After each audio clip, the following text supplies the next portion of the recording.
In terms of the day-to-day operation of the nuclear power plants, our assessment has shown that there will be no measurable radiological impacts in Ireland or on the Irish marine environment. It's unlikely that an accident would cause great harm.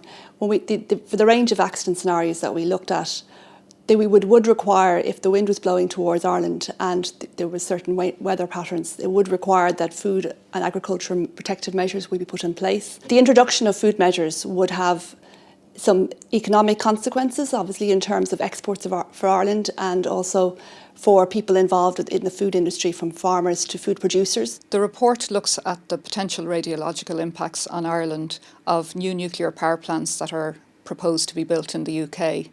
The UK has identified up to 8 sites at which it proposes to build new power plants before 2025.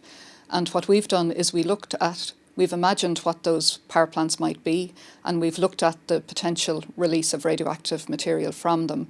We've looked at both the day-to-day operations and then also examined a number of accident scenarios. The likelihood of these scenarios range from 1 in 50,000 per year to 1 in 33 million per year, so unlikely to extremely unlikely. They would be initiated by different sort of events, whether external events, whether it's aircraft crashes or earthquakes, and also if something went wrong inside the nuclear power plant that led to a breach of the containment, a loss of cooling water or a loss of electrical power. It certainly causes major harm for the people living very close to the accident.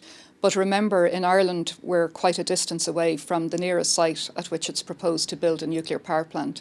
So the amount of radioactivity that would reach Ireland would be considerably smaller than close to the plant.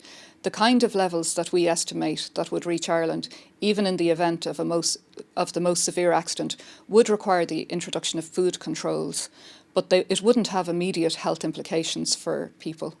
We have a national emergency plan for nuclear accidents in Ireland, and this plan is informed by studies such as this, which, by looking at what could happen in the event of an accident occurring, it tells us what sort of protective actions are appropriate for Ireland. It would mean that the radiation dose that people would get as a result of the accident will be minimised. We have provided the report to the Minister and he will consider its implications. From an Rpii perspective, we will be watching closely as planning permission is granted at each of these sites, and we will be updating our estimations of the radiological implications for Ireland as the plants begin to be built.